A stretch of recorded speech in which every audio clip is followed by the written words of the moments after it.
Everybody,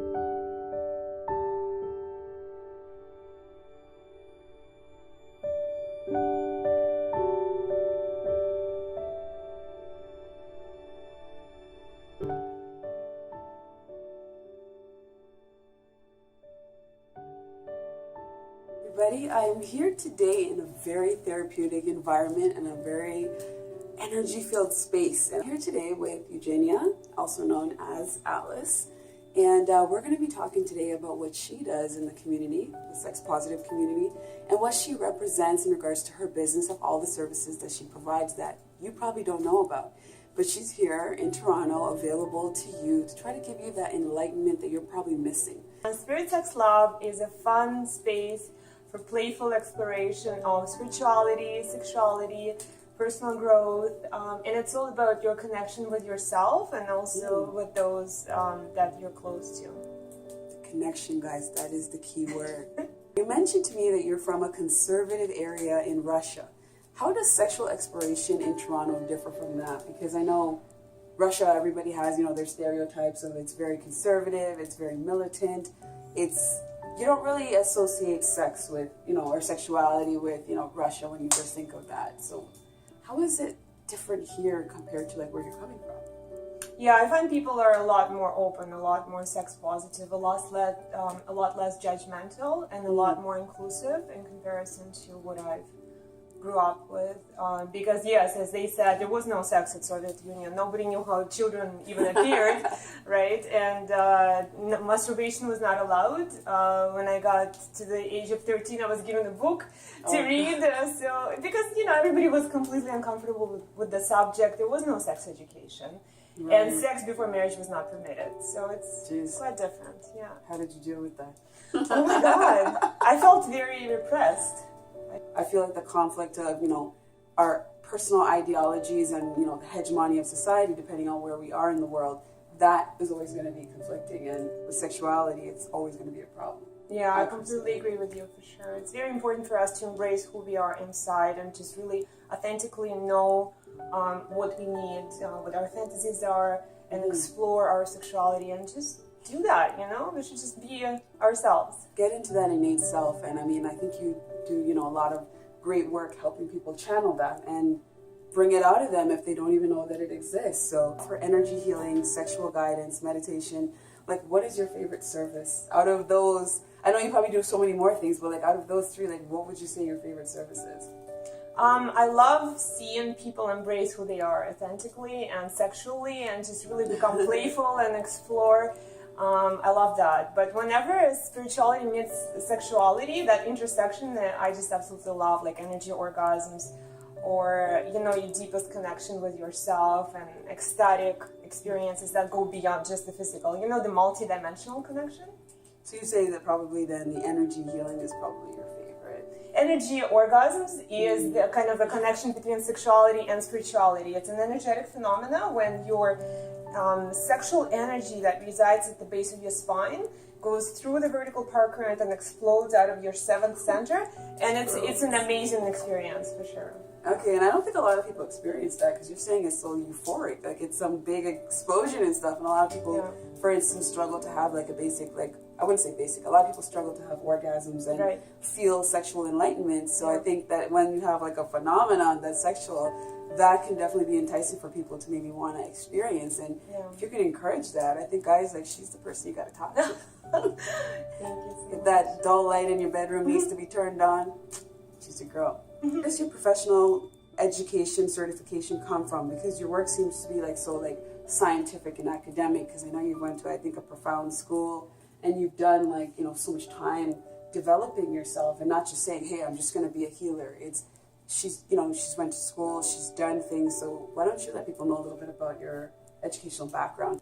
Yeah, I think it's been, you talk about a personal task and a life task, and you go through a certain struggle yourself growing up, let's say, and you learn something for yourself, right? So my struggle was, I went through a lot of bullying for being different, and also I didn't accept my sexuality because of the way I grew up. And so my personal task was to really get deep within myself and understand who am I, what are my needs, what type of relationships do I want to be in, And I went on a personal quest and a search, and I went to a 4-year-long program that's out in the US, and they specialize in personal growth and also healing hands-on techniques. And it's one of the premier schools in the world because you literally study for 4 years, and you study body-centered psychotherapy. You need to also do your own therapy sessions because you need to be clear about yourself, your boundaries, and so that you don't project it onto the others.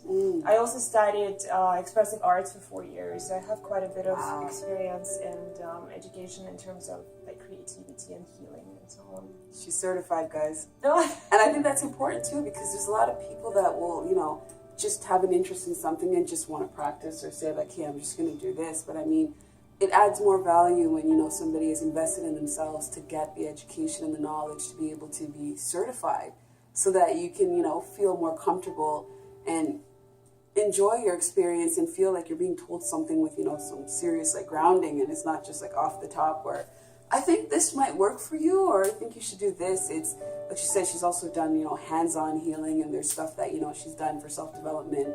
So she's, you know, advanced herself and perfected pretty much her areas of, you know, trouble or whatever she was struggling with her inner struggle, and then has now been able to like help individuals like yourselves that are watching this to, you know, get to a better place in life. So you're almost kind of like a life coach as well. In a way, I guess. I would say in a way, because, I mean, you're guiding people. You're helping them get that, you know, not only just that sexuality and that confidence and all these, you know, spirituality that helps you with your life. Yeah, I love aligning with the kind of the role of a guide and just helping people see what's out there, because I see a lot of people who are not happy in their daily lives or who don't know anything about and it starts from their sexual life. If your intimate life is really not good, then the rest of the areas in your life don't seem to really flourish, right? Yeah, and a lot of them don't accept themselves, or they have low self-esteem. So it's also about confidence, right? And confidence is not just the outside, it's the energy that you hold within. So you offer in-person as well as like long-distance energy healing sessions. So how do you effectively conduct a healing session without physically touching someone like in an in-person session? Yeah, so quantum physics tells us that we're all comprised of energy fields that vibrate at different frequency. Quantum physics? Yes. Wow. So when we look at each other, we look solid, right? And it looks like we're sitting on a very solid floor. But in actuality, we're comprised of 99.999% of space. And so there's more energy in us than solid matter, and we're vibrating. So right now you're vibrating, your energy field is connecting to mine, it's connecting to the carpet, and we're like all in this, you know, interaction of various vibrational frequencies, right? So there's a principle called entanglement that helps us to connect long distance or in person. If I am as the healer or a therapist, if I raise my vibrations in the way that I was taught, I can then affect a change onto you and bring your energy to a different vibrational level. It's kind of similar in a way to, you know, how you sit close to somebody who's meditating. They're said to kind of emanate this healing energy, or if you're in nature, you all of a sudden start feeling this deep, beautiful, calming effect. You know, that's the way kind of I can affect your energy field, even at a distance. Energy is all around us. We exchange energy all the time. Like when you feel love, you can't see it, but it like you feel this beautiful expansion. When you feel like you're aroused and you're in lust with somebody, you feel this amazing experience, right, of your own sexuality, your own sensual force. And it's not just the sexuality, it's also our creativity, it's our life force. So when we constrict the sexuality, we constrict the rest of the things as well, right? We block a huge part of ourselves off. And when you're angry with someone or having an argument, you know, just kind of notice how you feel in the space. It may feel like somebody's throwing a negative energy at you. It may feel like you're getting smaller, or perhaps you want to leave energetically, right? So it's all about energy and how we connect with others. So where can people look to find your creative workshops here in Toronto? I teach at a lot of different venues. Like I do private sessions in my North York in-home studio. I also teach at Oasis Aqua Lounge, which is a sex club. I love the sex positive atmosphere there. Yeah, it's beautiful for sure. I teach at Good for Her. That's a sex shop, amazing. You know, teaches a lot of different things about sexuality. I teach at the Nuki, which is another sex shop. Yes, it's called the Nuki, a very high-end shop. I love it there. UFT, I even teach at Gilda Club. I'm going to connect with cancer survivors in a few months and teach them about body-centered emotions and how to work through that. So it's a variety of different venues. If you want to see where the events are listed, you can go to my site, SpiritSexLab.com/events, and I always put the events there. You get around. Wow, I like that. And especially, cancer survivors and stuff, that's a huge area. Because, just because somebody has like an illness or a diagnosis, it's like sexuality doesn't even become a part of that, for instance. You don't think that these people might have that ability, but they do. For sure. So, I think you have a lot of challenges ahead and a lot of insight that will open the doors for a lot of people to feel that connection is still possible. Yeah, I went through a cancer treatment this year, which was mind-blowing and just like this huge journey for me, yes. Wow. And so now I feel like I need to give back because, you feel really scared when you're going through that experience and you feel alone, don't know what to do with your emotions, your sexuality changes drastically, right? So that's why I want to give back and teach at Gilda Club and just really tell them that, share your experiences, right? Of course, yeah. Especially when it's firsthand, and I think your whole journey is a lot about you going through things and realizing that I can help myself, so why wouldn't I want to help other people? Yeah, I think that's what happens, right? You learn something for yourself and then you share it with others, and that's the personal task and life task. That's amazing. So do you provide services to mainly females? And if you do have male clients, what are they mostly looking for help for? Like, what are they mostly focusing on when a male, for instance, wants like a healing session, or you're providing like a service for them? Because I feel like you might cater to a lot more women than men.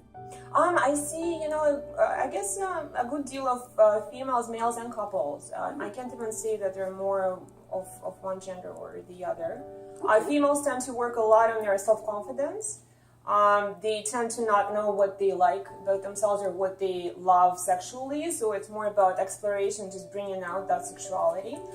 For males, it tends to be more on performance anxiety, or maybe it's about learning new techniques and skills, like how to bring a woman to G-spot orgasm, for example, right? Some people experiment with sacred sexuality, like tantra or energy orgasms, and they learn that aspect. And couples usually love to connect deeper, so they may learn about how to spice things up in long-term relationships, or they may learn on how to connect on a deeper, multidimensional level. And Karma Sutra and all those things. Yeah, so it's a lot about communication as well. How do you deepen communication? How do you even bring up the topic of sexuality? A lot of people are completely scared to even talk about it. Yeah, because like I said, different messages, because some people are at different levels when it comes to sexuality, especially within couples.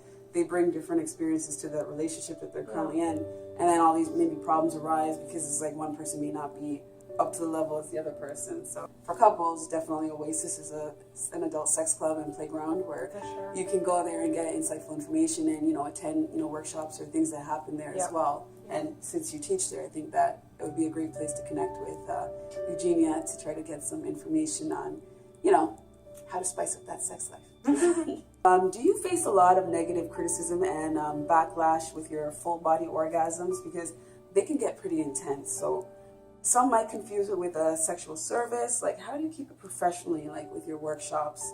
Like, keeping it professional, like, how do you do that? Yeah, it's a really fine balance. I agree with you for sure. And I think it's important to communicate, so I try to clearly communicate the expectations. That it's all about the energy level, that, the person is fully clothed on the table, and I only touch the energy centers, and I work with this higher vibrational frequency.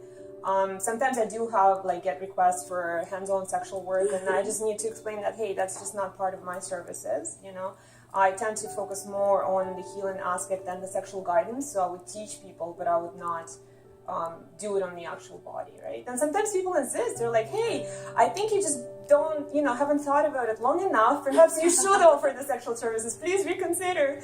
So, it's also an exercise in boundaries for me, I really need to say, listen, it's a vulnerable area. Yeah. And people are so vulnerable when it comes to sexuality and sensuality too, right? Because touch is very important, but then also even connection. And when you connect with somebody, even through energy, it poses vulnerability on both sides, because then, things can, sometimes go different ways or directions. So I mean, I really like the fact that you have so much self-control that you know, okay, we're gonna stop now. You know what I mean? Or yeah, you know, yeah. Like I've been taught how to deal with situations in which there's something developing between the healer and the client, because it does happen. It's called positive transference, yeah. right? Because yes, when I'm healing somebody and the person is on the table, like our fields merge and we go through profound states. Like people could cry, they could laugh, they go through healing their wounded parts of themselves. They can experience ecstasy. So it's I really need to be supportive here and hold a safe container, and at the same time not exploit that relationship, right? Exactly. So I need to be kind of monitoring my boundaries and making sure that it's a healing experience. So since you've been healing so many people over the years, how do you compare the personal struggle you faced before you began this journey compared to now, like in retrospect, looking back, like how do you look at where you came from in regards to that personal journey to like where you are now? Well, I think it has helped me a great deal, right? My own healing helps me to then transmute it and just work with other people. And each person I meet is my mirror, it's my reflection. So like every time, even at the school, right, whenever we had our like professional supervision sessions, we needed to present the client in an anonymous way. And always there was a question, how does this client reflect the part of yourself, right? So it's very interesting. We're all the same, really. We may look different, we come from different places, and yet deep down inside we have the same worries, the same fears. And it's just a healing for all of us. So do you feel like you hit that personal goal of like, this is where I want to be years from now, when you were first starting out, and then through all these like stages that you went through, looking back, do you feel that you've hit that goal that you first had when you wanted to start? Oh, I see. I think I've definitely progressed and I've changed so much. I don't know if necessarily I had a specific goal.